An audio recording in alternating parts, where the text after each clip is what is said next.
Hey y'all, we are back with another episode of Steph Kat Talk WOW, where we talk about a lumberjack match involving the tag team titles, the beef continuously going on between Miami Sweet Heat and Penelope Pink and Holly Swag, and of course the WOW World title picture still being in question after Tormenta's injury. This is Steph Kat Talk WOW. Yeah, yeah. Making her way to the mic. They start dimming the lights. You start feeling alright. From Birmingham, home of the Teddy Longs and the Ruben Studders. More once you discover. For all of the lovers of Whitney Houston and Roman Reigns. For all of the lovers of Mickey James and Marvin Gaye. For all of the lovers of Sasha Banks, Janelle Monáe, Silk, Sonic, and Paige. Allow me to say, look, I just found a place, sweet escape. Every one of us, I was kinda late, I just made it off the struggle bus. Walking by the fate, cause I know it's right in front of us. Yo, I ain't with the hate, gotta focus on what's great. Ladies and gentlemen.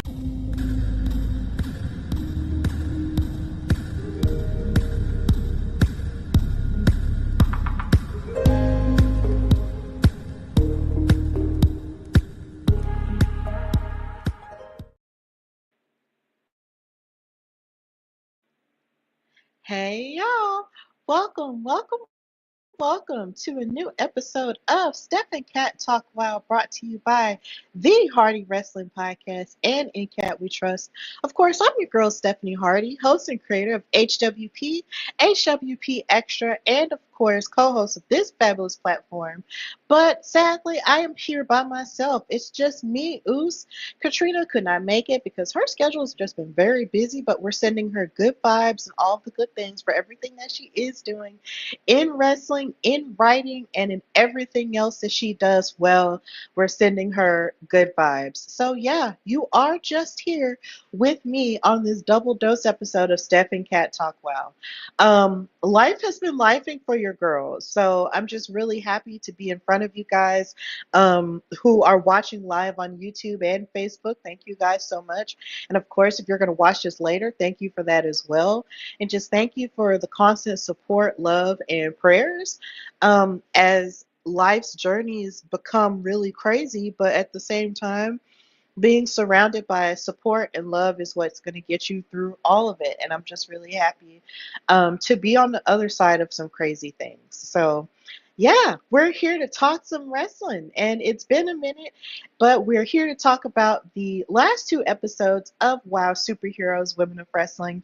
And I am super pumped to do that with you guys. But first, we have to give honor where honor is due when it comes to women's wrestling history, which doesn't necessarily have to do with WOW, but it has a little bit of a nugget in terms of what it has to do with WOW. So, of course, yesterday was the 10-year anniversary of the historic, and I absolutely mean historic, historic women's wrestling match between Mercedes Moné, formerly known as Sasha Banks, and Bayley for the NXT Women's Championship in WWE. This took place on August the 22nd of 2015 at NXT TakeOver Brooklyn. And it is critically lauded as one of the greatest women's wrestling matches of all time, if not the greatest women's wrestling match of all time. And generationally, it opened so many doors, not only for the women involved, but for women that were on the same level as them and those coming behind them. And I feel like I wanted to highlight it on this show in particular because what would a show that highlights women's wrestling be if we didn't talk about its special moments, right? And just seeing the outpouring that everybody had with the hashtag 10 years since Brooklyn really did my heart good because when I saw this match, I was in college. I didn't see it live, but when I did watch it, I felt a wave of electricity and a level of love for women's wrestling that I had not felt in a while, just due to the idea of not being able to watch it all the time because, of course, I was in college and I was locked in. But just seeing these women just be unapologetically themselves at a time where it was somewhat discouraged is something that I will always cherish. And I love these ladies so very much, especially Mercedes. If you know me, you know I am the biggest Mercedes Moné fan. And then, of course, yesterday she also proceeded to make more history as well. by adding a ninth championship title to her collection in Europe. And I'm just so very proud of everything she has done, everything that Bailey has done, and basically everything that every woman in wrestling has done from the past all the way up until now.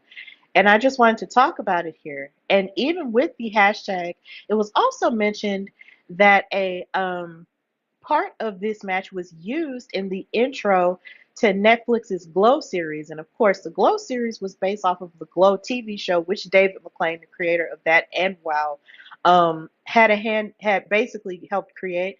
And that Netflix show utilized women's wrestling images in it, and they used an image from this match. And it just makes so much sense just how culturally this has just stood the test of time, and I cannot believe it's been 10 years. Like, oh my God.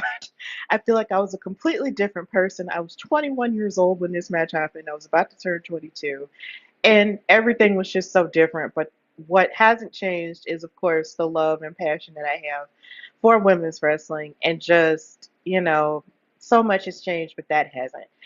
And these two ladies just laid more of a foundation, and I just wanted to give them their flowers on a public platform in this way. I've done it before, but it bears repeating. These ladies made history. They were 100% authentic in their excellence and in their craft, and they continue to raise the bar every time. And I'm just really grateful for them. So, yeah, that's just what I wanted to do on tonight before I got into talking about what's going on in the world of women of wrestling. So this weekend, in terms of WoW news, there is something interesting happening in the sense that we're getting a debut of another WoW superhero in the form of Tate Vick the Gamer. She had been on WoW before, but I had not seen any of the episodes that she was on, but they did sort of on their social media platforms, they posted saying that a WoW legend was going to make her return. And everyone on social media, on Instagram, on Twitter, were saying, oh, well, who is it? Is it going to be The Beast? Is it going to be AJ Mendez? Is it going to be Eve Torres?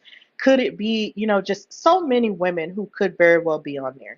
But as it turns out, they revealed it to be Tate Vick. So this weekend, if you have not watched the episode already, she made her return to WoW, and I can't wait to see that episode. But I just wanted to talk about it on here because it just elicited so much of a reaction on social media, and I was just like, "Who is this person that's supposed to be coming back?" But now we know it's Tate Vick, and I can't wait to see what she has to give to us in this iteration of WoW.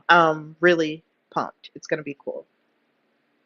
So, now that we have gotten a little bit of the WoW news out of the way and got all the sweet pleasantries out of the way, now we can sort of get to the action of the last two episodes. Now, the first episode I will be discussing is Lumberjacks and Comebacks, which aired on August the 9th and the 10th.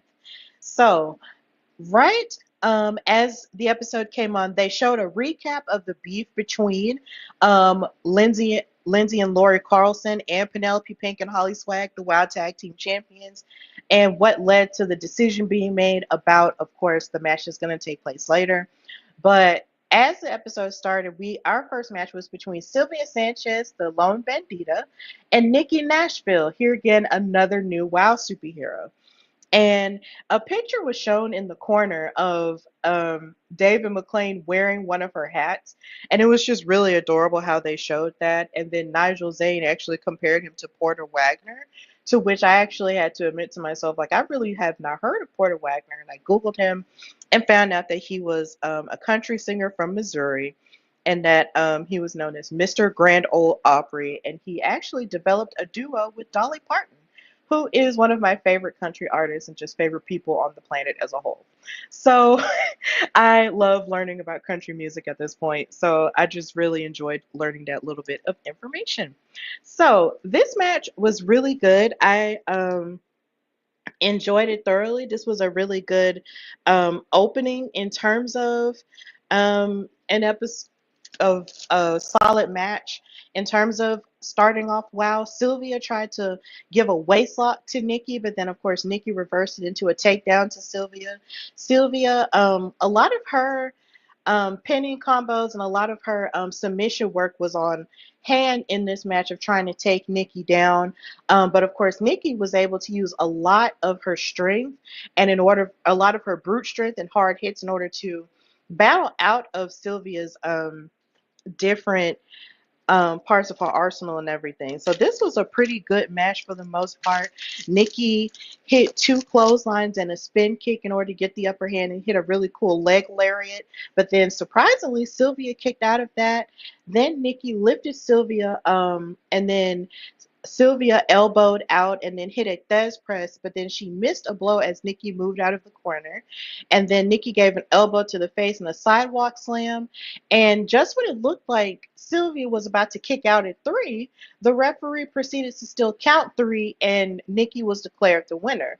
And this is where I kind of questioned, like, was this a fast count or was it a situation where maybe Sylvia was just trying to just flinch or something and it was just something weird? I don't know.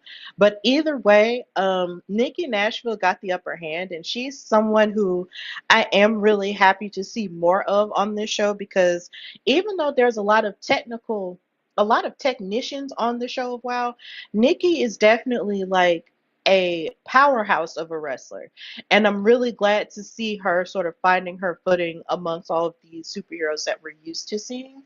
I would actually be interested in seeing a match between Foxy Fierce and Nikki Nashville, or maybe even Roxy Fierce and Nikki Nashville, because they both seem kind of evenly matched to me in terms of power and hard hits.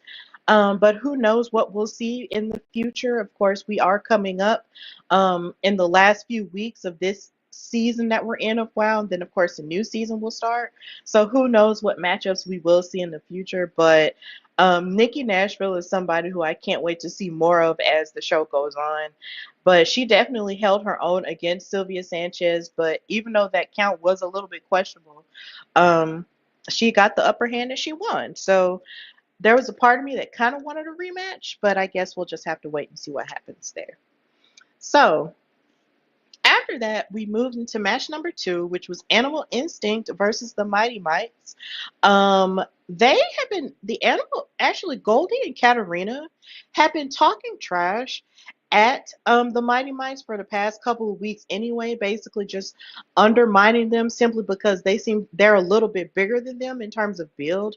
But at the same time, you can't underestimate the Mighty Mites due to their size, because what they lack in size, they make up for in skill and speed. And that is why they are one of my favorite tag teams to watch on WoW, or just women's tag teams, period, because they are going to bring it to you and use all their strengths regardless. So the match started with Goldie and Katarina jumping Sugar and Spice from behind, playing dirty. But then Sugar and Spice battled back with a double Hurricanrana to the both of them, which was very impressive. Then Spice swung Sugar into Goldie in the corner of the ring, and then tried to hit a roll through pin attempt to Goldie, which she kicked out of. Then Sugar kicked Goldie Collins and then tagged in Spice, and then they hit a double cartwheel splash to Goldie. But this was where Goldie got a little bit desperate and cagey, so she had to move out of the way really quick to tag Katarina in, who was able to make a little bit of a difference. Spice and Katarina got scrappy as that exchange went down, but then Spice knocked Katarina down. But then Goldie was proving to be the ace in the hole when it came to protecting Katarina from taking a loss, because she kept breaking counts throughout the entire match. Spice hit a double rope assisted arm drag to Goldie and Katarina, and she hit a code breaker to Katarina as well, but here again, Goldie broke the count. Um, then once Katarina beat up on Sugar and then kneed her in her side, she tagged in Goldie, and Goldie kneed Sugar and gave a snap suplex and then yanked on Sugar's arm, and then stepped on her shoulder, and then they hit the pause for effect in order to win the match. So Animal Instinct is just out here just trying to prove that they have what it takes to continue to move forward in the tag division. They have been talking about possibly challenging for the WoW tag team titles for a while, but of course, that is wrapped up in the drama of the Fab Four. So who even knows, when else they're going to be able to have that opportunity, but at the same time, they're still racking up these wins and bouncing back from the losses that they took in order to prove that they deserved that chance. So after they won the match, they cut Animal Instinct cut a promo, and Goldie started it off by saying, "My, oh my, it is good to see us." Like she gives Glenda energy. Like it's good to see me, isn't it? I can't wait for Wicked. Um, the natural order has been restored. Try as they might, throwing a little shade there, they're still the bottom of the food chain here at WOW. But hey, birds of a feather really should stick together. But then Kat jumped in and said, feathers, fur, scales, hair, we don't discriminate. So here's our message to all the WOW superheroes and the Mighty Mites. Our offer still stands. Listen to the call of the wild and give in to your animal instinct. Um, and a common theme throughout this episode after this point was Nigel still trying to figure out who the Lumberjacks were going to be in the main event of the show, which involved the tag team titles, but David McClain kept denying him and kept telling him you'll find out after the break. David McClain, I feel like he was sort of the prerequisite earlier in his career to Ryan Seacrest. Because if you've watched American Idol back in the day, you know how, whenever it was getting close to them announcing the winner of American Idol or who was going to be eliminated that week, it was always we're going to tell you after the break. And I really feel like that was David's energy throughout this entire thing. It was really funny. Pluggo, hey, hey, thank you for watching. Thank you so much for watching. What's up, sir? So, yeah, that was really funny. So, as we move on to match number 3, we have the Classmaster fighting against Holiday. And of course, y'all know the Classmaster came out with Samantha Smart. And let me just say, it is very weird seeing the Classmaster without the WoW World title on her waist.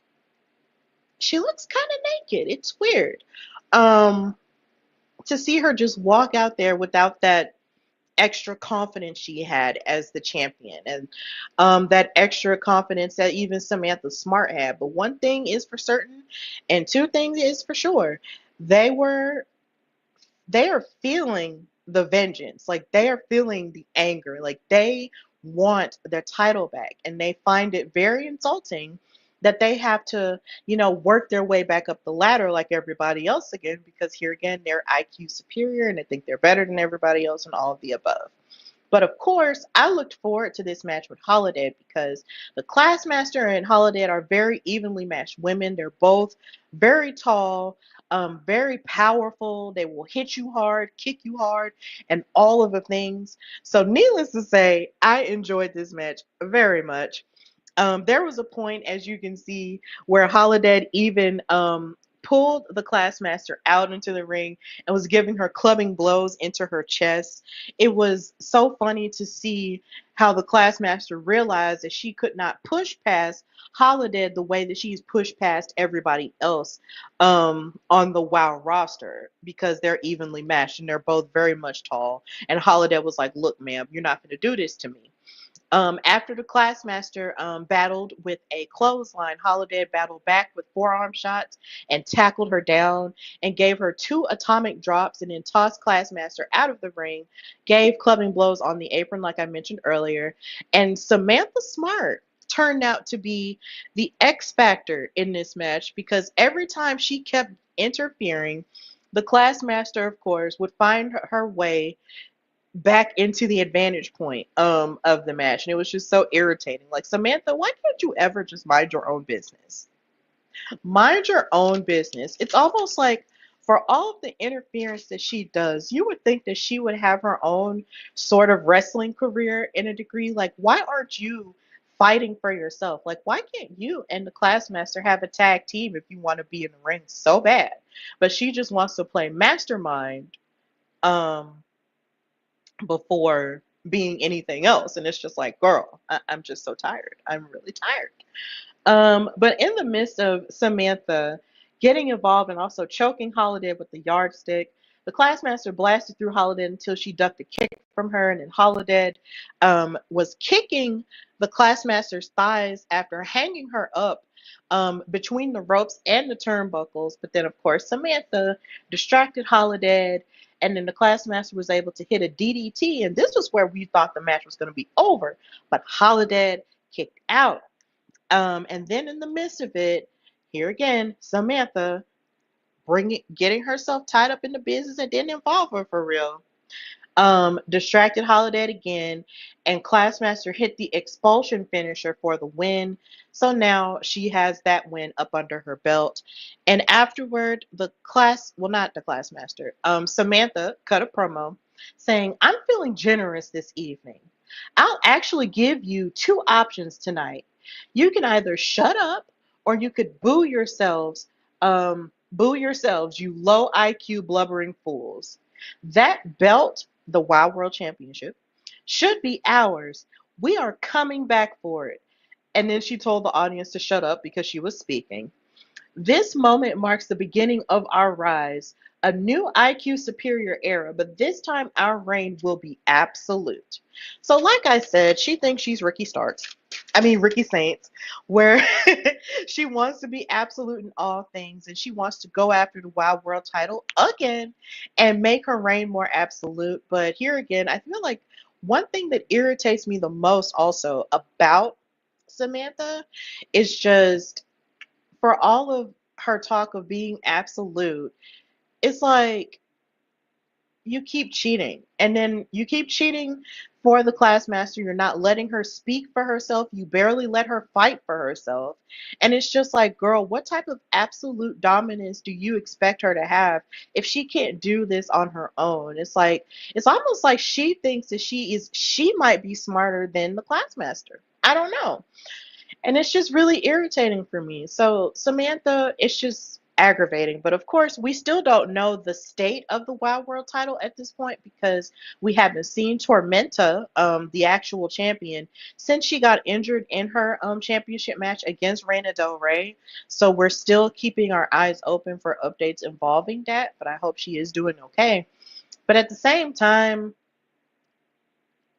Samantha and the Classmaster are being very entitled, and I'm really going to need for them to chill because I understand that she did lose the title, but she lost it fair and square. You're making it seem like Tormenta cheated. No, she caught you in the act of cheating and wound up kicking you down and catching you at a weird moment, and she won fair and square, but whatever. So after this match, David McLean proceeded to announce who the Lumberjacks were going to be. And it was the aforementioned Reina Del Rey, BK Rhythm, and Gigi Gianni, basically all three out of the four members of the Alliance. Goldie Collins and Katarina Jinx, Genesis, Sylvia Sanchez, Fury, Xena Phoenix, Kara Kai, Santana Garrett, Princess Aussie, Chantilly Chella, Nikki Nashville, Tiki Chamorro, and the Island Girl Kalaki.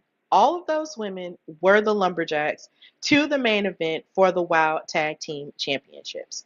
So backstage, they showed Animal Instinct, Goldie, and Katarina trying to change the rules of being a lumberjack, but then the refs weren't having it. And then Sibley Skulls gave us a bit of herstory of the WoW Tag Team title feud between Miami Sweet Heat and Penelope Pink and Holly Swag. And she also stated that it had been 20 years since WoW had had a lumberjack match.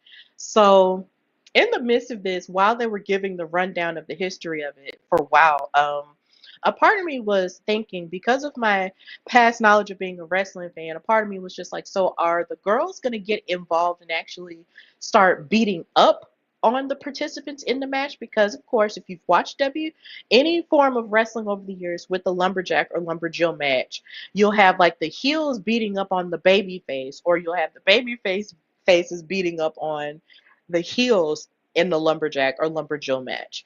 And this didn't happen for the most part, but I'll get to that in a little bit. Before the match got started, Penelope and Holly had a backstage promo where Penelope basically blamed Lindsay and Lori for the way that the Fab Four is now, and saying that they ruined everything that she built, but then she fixed it and said what they built. And Holly was just ready to get her hands on them, and Lana was just ready to get it over with. And Penelope really just wanted to end it once and for all. And she wanted it to be the very last time that they fought each other.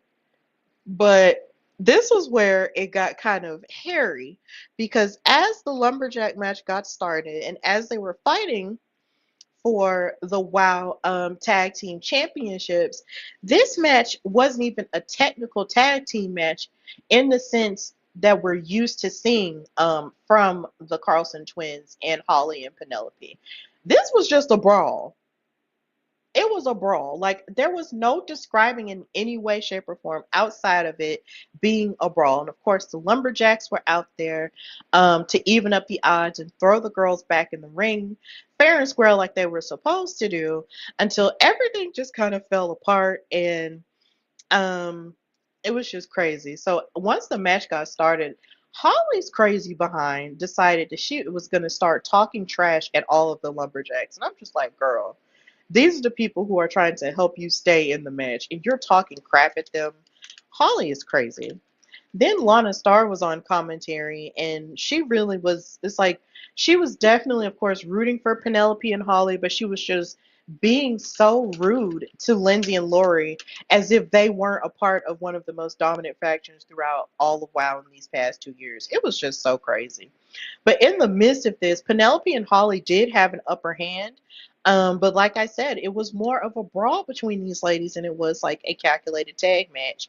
Um, but at one point, as the brawl got started, the ladies proceeded to actually get into a fight with each other.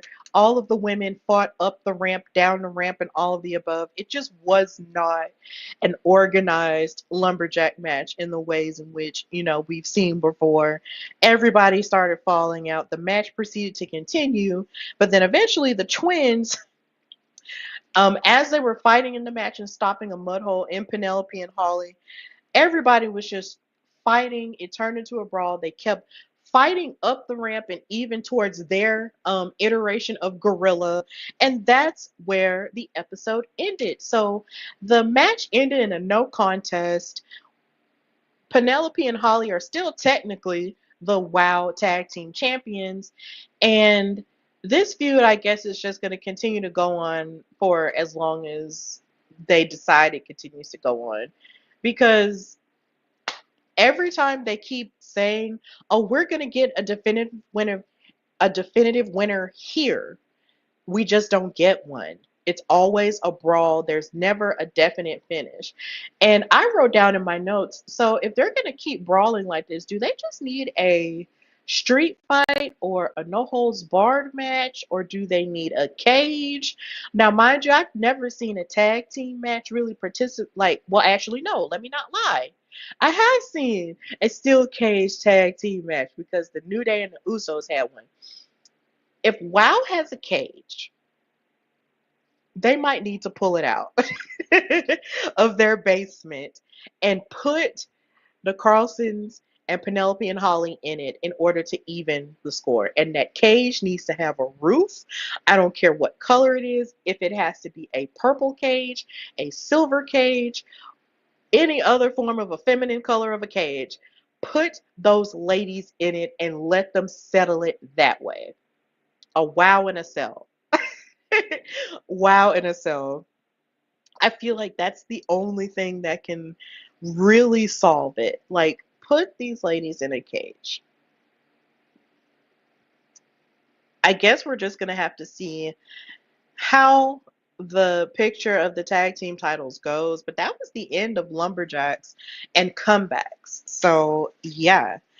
Now we're moving into the second episode, which I will be discussing, which was Girls and Dolls, which aired on August the 16th and the 17th. Thank you guys again for watching. And of course, if you want to watch this later, you can watch it on both of our YouTube channels. That's In Cat We Trust with the E as a 3 and The Hardy Wrestling Podcast.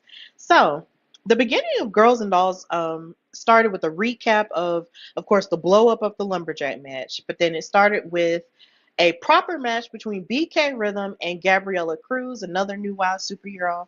And of course, BK came out with her main girl or main Goomba, as Adriana Gambino would say, Gigi Gianni. And so, of course, this was where I poke a joke at Katrina because she cannot stand it when BK Rhythm raps. This was the part of the episode where we talk about BK's bars. So she gave a diss track to Gabriella Cruz saying, "Wow, everyone here came to see me talk and put a beat down on the new girl on the block. And after this beatdown, I'll take a bow and send you to Brazil with a loss. Welcome to WOW." BK's bars, y'all. Yeah. I wish that this was low key another moment where they were like, please don't rap. Please don't rap. But hey, freedom of expression, right? So the match got started with BK and Gabby moving out of the way. Well, it started with BK and Gabby sort of locking up before Gabriella Cruz actually started moving out of the way in a judo sort of way that sort of reminds me, it puts you in the mind of Eddie Gordo from Tekken. I love that game so much, and Eddie was one of my favorite fighters to fight with in Tekken, so that's who she reminds me of whenever I see her move. And then once they got into a proper lockup, Gabriella locked in a headlock to BK, but then both BK and Gabby used their weight to shift momentum into different pins. It was definitely giving grappling vibes, but then BK's pin almost had a 2 count. Then Gabby twisted BK's arms into a pinning combination for a 2 count. They then traded leg sweeps to each other, but then Gabby um, executed a judo throw, and then BK shifted her weight to cover it for a 2 count. It was just a battle of the pins here and just a battle of different moves and holds in order to get the upper hand on each other. Then BK kneed Gabby, and then Gigi hopped on the apron to distract Gabriella, and then BK swung Gabby into a slam for a 2 count. Then BK hit a elbow drop onto Gabby's chest, and then of course they hit the album cover on the ropes in order to get the upper hand on Gabriella Cruz while the ref was distracted. But then Gabby finally got her momentum back going when she springed off of the ropes and gave a sunset flip, and then BK gave axe handle blows and a headlock to Gabby and a Thez press, but then finally Gabby fought back with a Thez press and kicks from Gabby. And then Gabby hit a meteor and double boost to BK and reversed BK's attempt for a chicken wing into a 3 count. So Gabriella Cruz wound up winning her first match on WOW. We love that for her. Congratulations. It was so good. But she couldn't even celebrate because she got attacked and jumped by BK and Gigi Gianni, but then she fought back by giving a double drop kick to both ladies. And I love this. I love seeing this energy from the new WOW girls. They're not letting anybody bully them or waiting for somebody to save them like we've seen in past iterations or past episodes. Gabriella fought them off herself, and I love that. I love seeing it. Let's see the comments. Um, no Dirt Sheets is saying Eddie is the realest. Hey, hey, yes, Eddie is amazing. We love Eddie Gordo over here. So, yeah, that's how that match ended. I really enjoyed it in terms of the technical work from both ladies. And I just love seeing Gabriella get the upper hand and actually win her first WOW match. So, she had been working really hard for that goal. So, it was really cool to see that happen. So before we get to match number 2, Jesse Jones was crashing out backstage with Big Rig Betty because she's, of course, is still angry at the environmentalist for stealing the stick that was given to her by Tracy Smothers. And she basically said that you better be grateful that I'm a Christian because you will only have God to save you from what I'm about to do to you. And Big Rig Betty just co-signed it. So, hey. This is where we move to match number 2, which was Scout Parker and Sprout Greens, the environmentalist, going up against Big Rigs and Bourbon. And Scout was hella disrespectful when it came to carrying around that special stick. She actually had a cardboard sign gorilla taped to the stick. Like she was using it as a picket handle. And I'm just like, girl, why would you do that? It's almost like you're pouring gasoline on fire. That is not the right thing to do to Jessie Jones. Like she is the type of woman who will beat you up and ask questions later. Why are you doing this? To get in her head. Like, well, I answered my own question. To get in her head. But still, it was just really rude. So in the midst of this, in the midst of them, carrying around the stick or whatever, Jesse and Betty storm to the ring. They don't even do their entrance or anything. They just sh- make a beeline straight to the ring and beat the crap out of Scout and Sprout. And it was just like I didn't even feel sorry for them at that point. I was just like, look, y'all had this butt whooping coming. Y'all had it coming. I can't even do anything about it. I'm just gonna watch it take place. There were double hip strikes too. The environmentalist Jesse stomped Scout's elbow. It was almost like really bad. I was just like, she's gonna break her arm, and we're gonna witness it. It's gonna be sad. Um, then she targeted Scout's arm and tackled her down. It was almost like she was trying to set her up for her divorce court armbar that we've seen her hit in the past. And then she tagged Betty, who then hit the changing lanes with her. They really isolated Scout in the beginning of this match and just beat up on her and just punished her the way that she deserved to be punished. Betty then kicked Scout in the back and in the chest, and then she tagged Jesse again. And then they fire up Scout with elbow strikes, but then Scout then hit a neck breaker on Jessie Jones and then dragged her to the corner to give her a taste of her own medicine in terms of isolation with Sprout. And then they slingshotted her into a turnbuckle. And then Sprout hit a snapmare and then a pin attempt and then tagged Scout again. Scout and Sprout proceeded to swing and splash into Jessie and basically beat up on her with snap suplexes and their reuse, reduce, and recycle attack, which reminded me of anti-litter. Um, if you were in school like in like the late 90s to early 2000s, you remember like the anti-litter stuff where they would encourage children to help the environment. We would celebrate Earth Day and stuff like that. So that's kind of what the reuse, reduce, and recycle move reminded me of from Scout Parker. And I was just like, does she mean to do that? But anyway, they proceeded to beat up on Jesse until Jessie blocked a suplex from Sprout and then shifted her weight into a cover, but then the ref was distracted by Scout Parker and they hit a double suplex onto Jessie, but then Betty broke the count finally, and then Sprout high kicked Jessie and then dropped toe holded her, but then gave her a camel clutch, which is something I wasn't expecting, and then stuffed her mouth full of broccoli. And the worst part about this broccoli is that this broccoli didn't even look like it was steamed. If it's one thing I cannot stand is when vegetables just look raw, like they haven't been cooked, they're not fresh. Like this this broccoli stalk just did not look good, and I was just like, why would you stuff that in her mouth like that? You look like the broccoli looks like you just picked it up from the store, or like you grew this from somewhere. Like no, um, that was rude. But then Jesse spit the broccoli right back out onto Sprout and finally tagged Big Rig Betty, who decided to just burn through both ladies, gave clotheslines and back elbows to Scout, and then gave a Southern special for a 2 count. And then Sprout pulled Betty away, and then started a brawl with her outside of the ring. But then Scout uses the stick that Tracy Smothers gave her to hit Betty while the ref wasn't looking, and then Sprout hit Jesse on the outside and then got the cover over her 1, 2, 3, and the environmentalist won the match. And then somehow still got away with the stick. You hate to see it because these women were just hitting all kinds of shenanigans in order to win the match. And it was just so sad to see. I was just so frustrated. No dirt sheets is saying, not the raw broccoli. Yes, it was raw broccoli. Like, I kid you not. It did not look like steamed broccoli. It didn't. It didn't. It wasn't good looking. I'm sorry.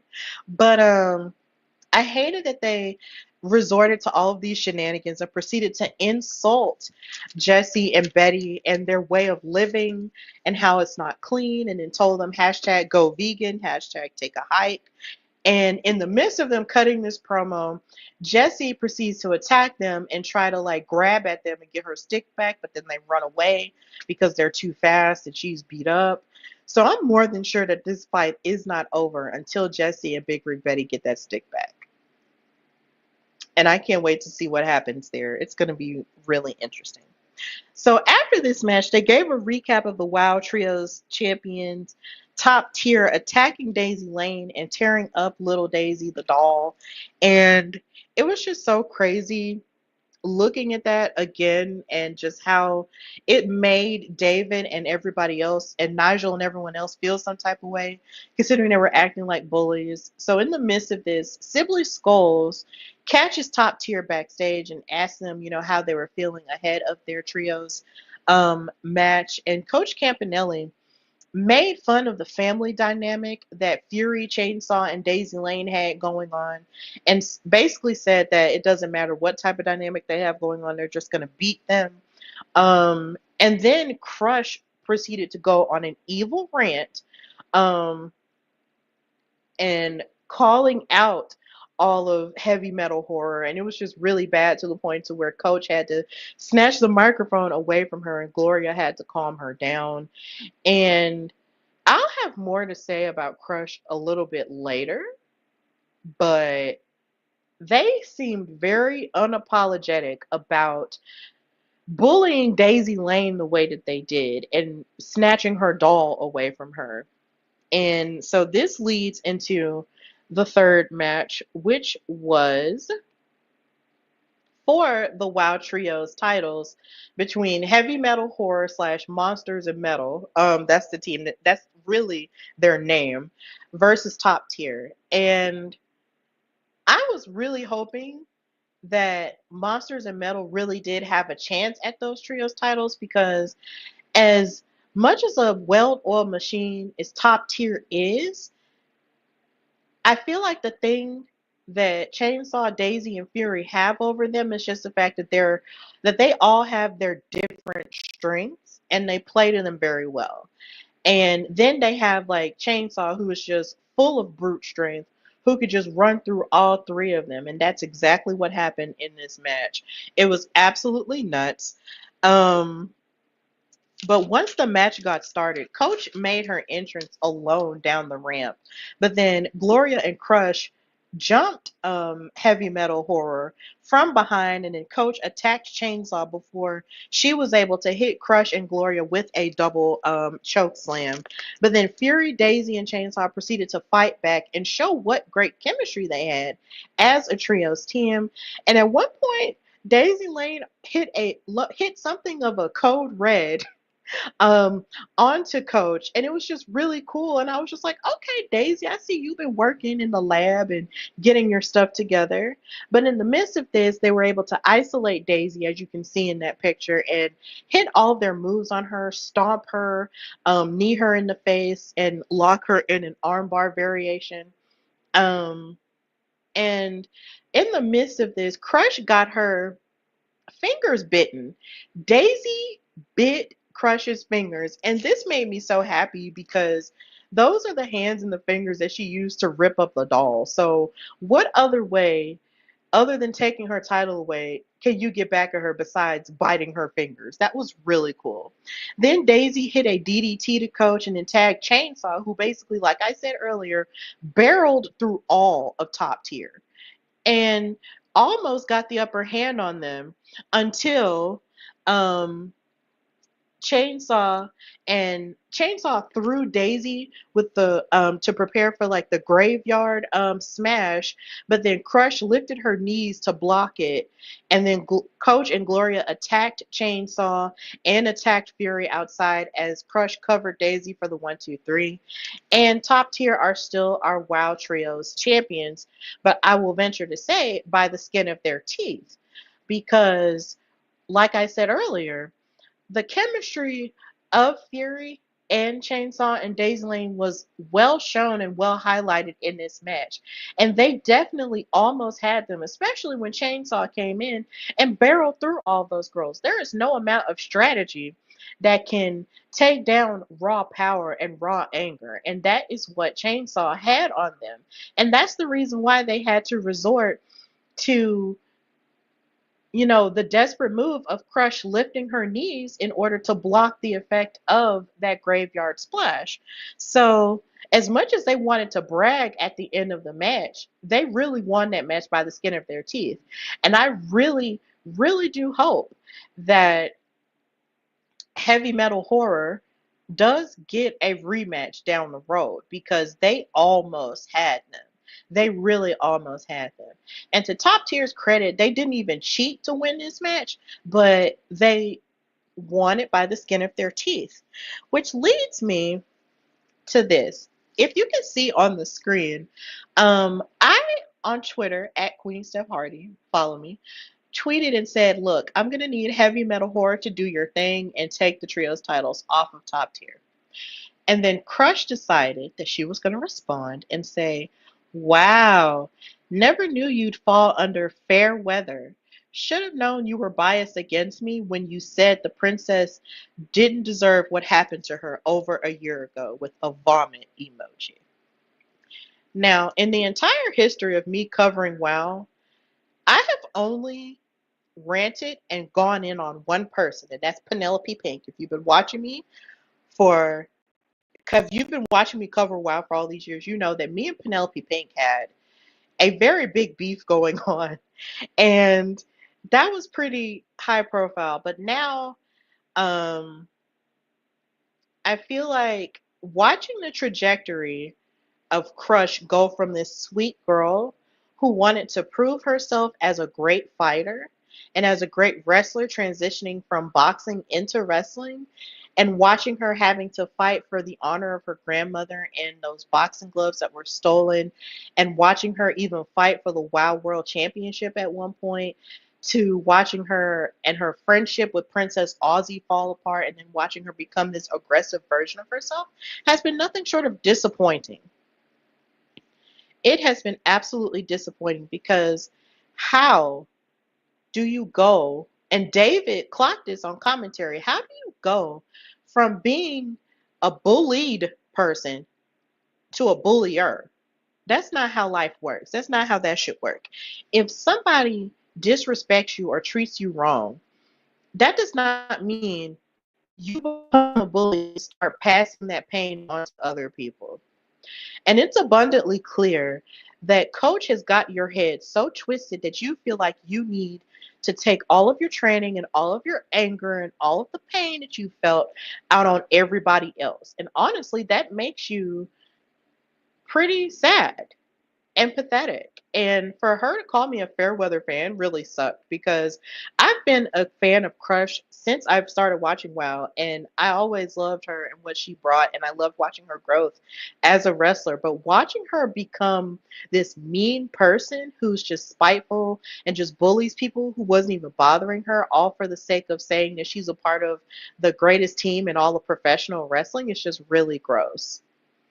And I've never really been a fair weather fan, but I call things how I see them. And what I see is you and Gloria and Coach Campanelli becoming bullies. And really, it might just be a level of her also being angry at the fact that Coach Campanelli doesn't even like it when you speak up for yourself. Maybe that's a part of your anger, is the fact that you feel like you really can't be the fullest form of yourself because you're on a team with somebody who only wants to boss things around in her own way. She wants to treat you like you're a student, like you're a little you, and she's a big coach. That's really what it is. You and Gloria both signed on to be her athletes, and she's the boss of you. And she's utilizing all of that and all of that rage that you have in order to, and calling it excellence when in actuality you're just being dangerous. But what do I know? I'm not an athlete and I don't know how it is. Or, you know, I just sit in a chair and I just talk about stuff or whatever. But Crush, if you do want to talk to me, you are more than welcome to come on Steph and Kat Talk WOW. We've interviewed you before, so if you want to come on, you can come on and we can talk about it. Don't and we don't have to even just talk about it with Kat. We can talk about it with the both of us and we can figure this stuff out. So, your move, Candy. So, yeah. So, moving on, we go to the main event of Girls and Dolls, which was Genesis and Santana Garrett. And before this match even got started, Genesis cut a promo backstage on Santana saying, bringing up her former status as a WoW World Champion and saying that, look, that's all you'll ever be as long as I'm around and you've been nothing but a thorn in my side. And she vowed to not hold back in their match against each other. And when I say this match was relatively short, but it was still good in the sense that you saw Genesis really unleashing a lot of what we've seen um, her have over these past couple of months onto Santana. Like she really submitted her out, tried to break her back with like a variation of a crab. She tried to choke her out and get with her X choke. She even wrapped her in a straight jacket hold, which is one of my favorite submissions. Um, Genesis really didn't come to play any games with Santana at all. But the thing about Santana is that she has a great fighting spirit, and no matter what Genesis threw at her, she always tried to fight back with punches and kicks and with just knowing how to move her body just so to escape from whatever it was that Genesis tried to lock her in. And in the midst of this, Santana, of course, gave an elbow and a kick and a clothesline and a backhand spring elbow in her rise and shine super kick combo in order to win the match. So Santana is out here winning matches and proving that she could very well rise to the occasion of being WoW World Champion again. But then again, her tag team partner, Americana, did just come back last week. So we don't know, what the status of them are per se. But in the end, it was good to see Santana get a victory like this over Genesis, who just, has just been showing us the best of herself all season long, but just hasn't quite gotten to the top just yet. So, yeah, that was how Girls and Dolls ended, and now we've reached the end of our time together. So, thank you guys so much for your patience, first of all, and secondly, thank you guys so much for watching this double dose episode of Steph and Kat Talk WOW. Of course, if you want to follow me, you can follow me. On Instagram and Twitter at Queen Steph Hardy.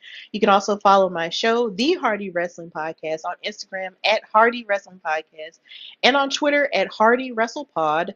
And you can also subscribe to the YouTube channel at The Hardy Wrestling Podcast with the logo with HWP in the middle of a ring. And continue to just support any clips that you see, share any clips that you see, or if there's anything or anybody in your life who watches wrestling or wants to get into any alternatives in wrestling, show them our post show, and then hopefully, they can get into WoW that way or whatever, and just encourage more community as we grow in wrestling towards the end of the year.